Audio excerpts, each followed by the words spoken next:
Hi everyone, my name's Nat, I'm from Little Cozy Things, and this is the first video in a series of videos that I'm going to be making all about polymer clay and how to make polymer clay crochet hooks. So I've been making them for about a year and a half. I have just learned everything from YouTube tutorials like this and some research online. It's hard to find polymer clay tutorials specifically towards making crochet hooks, so I wanted to come on here and just share what I've learnt so far. If you want to join along, please like and subscribe to my channel, that way you'll see all the videos in this series. Today we're just going to start with all the basic tools and materials that you'll need to get that first hook made, and then from there I will do more tutorials about specific designs that I've created, tips and tricks that I've learnt along the way, how to bake your hooks and how to sand them, as well as coating them in resin, because that's something that I like to do with the hooks, is coat them in resin once I'm finished. So if that's something you're interested in, let's go get started. Leave any comments as well if there's something in particular that you wanted to see. I'll just quickly let you know as well, I've got, if you're not don't know, I've got 4-year-old twins, and they are in the laundry room at the moment, but you might hear them. I think I've got them quiet at the moment, but you know what it's like, mum life. As soon as you start something like this is when they're going to want everything. So bear with me if I have to start the video a few times. Okay, let's go.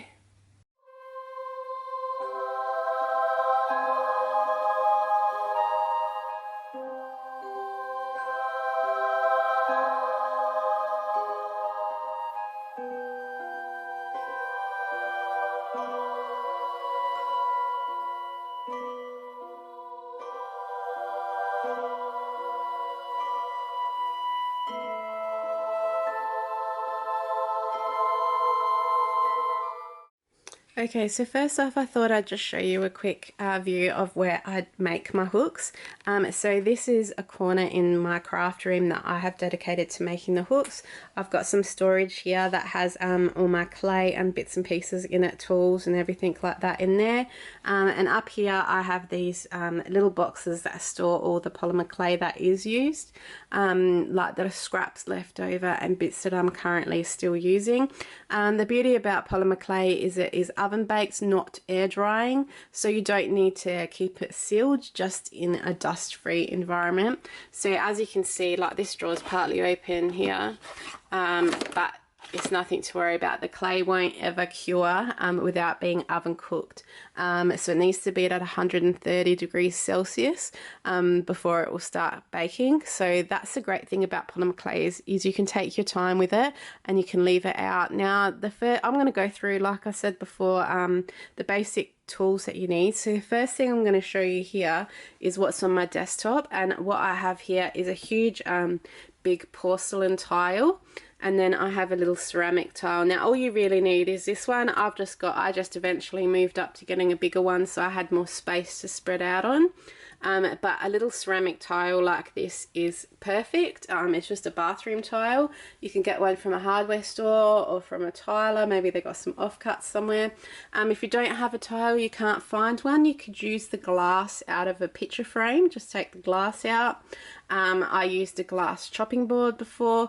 Anything with a nice smooth non-stick surface is perfect, but I found tiles, especially for hooks, because when you roll the clay on this ceramic tile, it makes the clay nice and flat and not flat, but a nice cylinder shaft, so it makes it nice and smooth if you're rolling it on a tile like this. Okay, I'm just going to get set up and then I'll be back and I'll show you some more tools that you'll need to start. Okay, so I just realised I haven't even shown you the hooks before yet. So these are the polymer clay hooks that I have made, and these are just a few of the designs, 3 of the designs that I've come up with, that I will show you exactly how to make step by step. But I just wanted to quickly show you that these are some hooks that I have made using polymer clay. So the clay is around the handle of the hook, and that's how it's made, and that's what you'll hold when you're crocheting. So this is what they look like when they're done. Okay, so first off, what you're going to need to get started is some polymer clay. Now clay, like most craft things, comes in different brands, different sizes. So here's just a few. There's Kato, Sculpey Primo, which is my favorite, and I've forgotten one here. There's also Fimo, here it is, another brand, Fimo. This is probably the most popular that everybody knows, and that is probably the easiest to find as well. But personally, my favourite is Sculpey Primo. But you just experiment with different clays. Some are harder, some are softer, some take different times to bake in the oven, so always make sure that you read it. It's on the package. Up the top here it tells you how long and what to bake it, what temperature to bake it for. So you'll need some clay. These little blocks are perfect. They come in big huge blocks like this if you really get into the clay. What I would recommend doing is buying the primary colours first, and maybe a white, and that way then you can mix your own colours if you don't know what colours to start out with, because the clay can be mixed together. So I can obviously do the blue and the yellow, and I'll make green. I can add white to lighten it or soften it down a little bit. So you just need a few blocks of these, and they'll go quite a long way with making hooks, because yeah, you'll find with hook making, because it's such a small area that you're covering, you really don't need that much materials. Everything lasts quite well, so that's good. So get yourself a few blocks of clay in whatever colours that you like, and then next you'll need hooks, obviously. So these are some clover, which are my favourite to use, and then these are just some aluminium buoy hooks that I'm sure everybody's seen before. So basically what you want is any hooks that are steel or aluminium, anything that can go in the oven. So because the clay is oven baked, you want to make sure that everything that you use with this can go in the oven. So obviously we need to take these rubber handles off, and what is inside, if you've never seen it, is just the shaft that you actually crochet with just continues inside the rubber. So we need to take this rubber off, and I'll show you in another video how I do that. It's not that difficult, you just got to be careful. So you take that off, and then you'll cover that area in clay, and then these are aluminium, so they're fine in the oven. The problem with clover is once you get over 6mm, so the 6.5 and above are all plastic, become plastic hooks. So unfortunately they can't be covered in clay, but they can be, but they can't go in the oven. So they can get covered in clay, it's just that you're going to be stuck with the raw clay, but they can't go in the oven. Whereas these aluminium hooks, and there's lots of different brands like Pony, I can't think of any more off the top of my head, but they can all go in the oven too, not just buoys. Anything that's aluminium or steel, like I said. Okay, and next I recommend getting an X-Acto knife, or preferably a nice long big blade like this. If you have to pick between an X-Acto knife and the blade, I would go with the blade. As you'll see further on in my videos, these come in a lot more handy. So there's big ones, long ones like this, and then there's smaller, here's one, sorry, smaller ones like this. It's all fine, doesn't matter, pick your length, and they're very sharp and they're great. So either an X-Acto knife, which you might already have at home, or a blade, definitely to start off with. Then you're also going to need either a rolling pin like this one. This is a Sculpey brand acrylic rolling pin. You could also use a non-stick silicone one that you use for cake making. They're in most craft shops. Or you're going to want a pasta machine.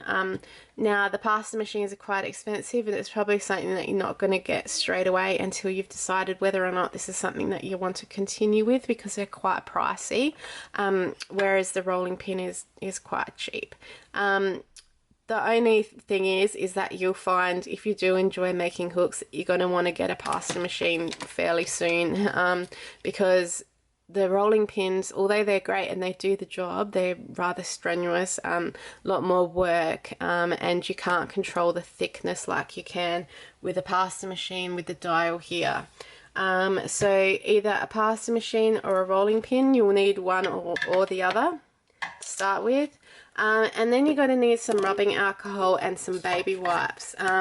Now these are great for cleaning your surface, so the tiles that I showed you earlier, they're great for that. I just put some rubbing alcohol on the baby wipes and wipe that off. That will get rid of any clay residue. Clay doesn't tend to come off on your hands, except for red does.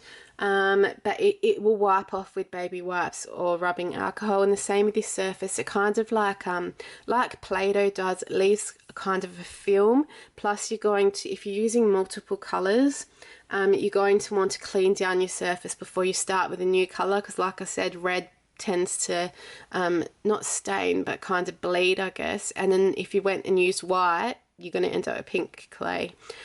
So some rubbing alcohol and some baby wipes. These are also good for getting any dust or debris and any smoothing that you need to do, because the alcohol kind of breaks down the clay a bit, so it's good at smoothing over your hooks as well. So you'll need them definitely to start with, and some masking tape. Sorry, I can just hear my son in the background. I think he's okay. Okay, masking tape. Now, this might be a bit random, but this is for how I make my hooks. So everybody does it differently, and of course in my videos I'm going to be teaching you how I make mine.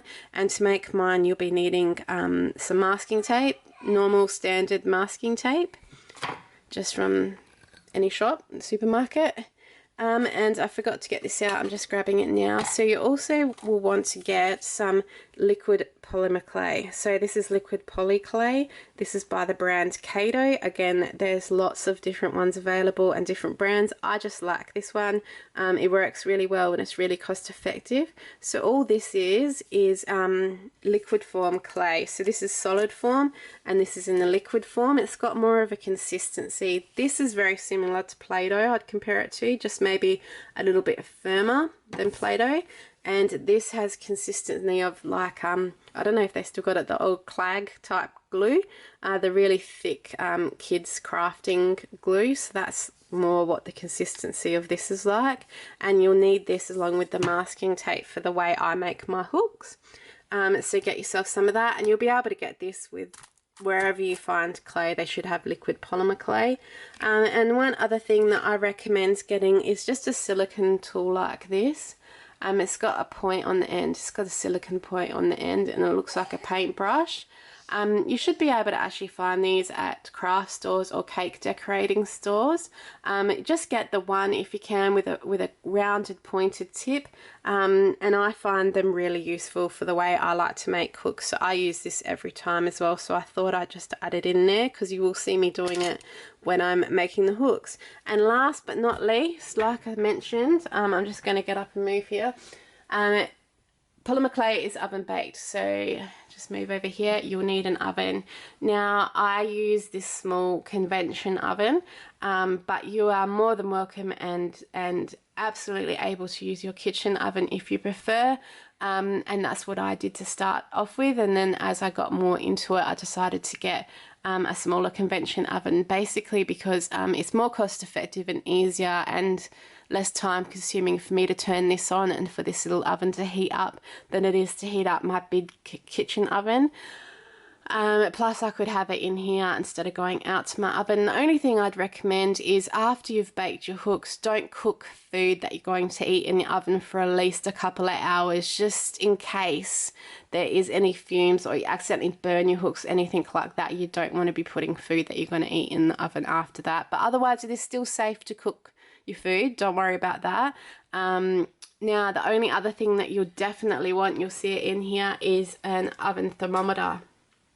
The reason being is that everybody's temperature on the ovens is different, and you'll find really quickly just because your dial says that it's a certain temperature doesn't actually mean that the oven is that temperature, especially with a big huge oven.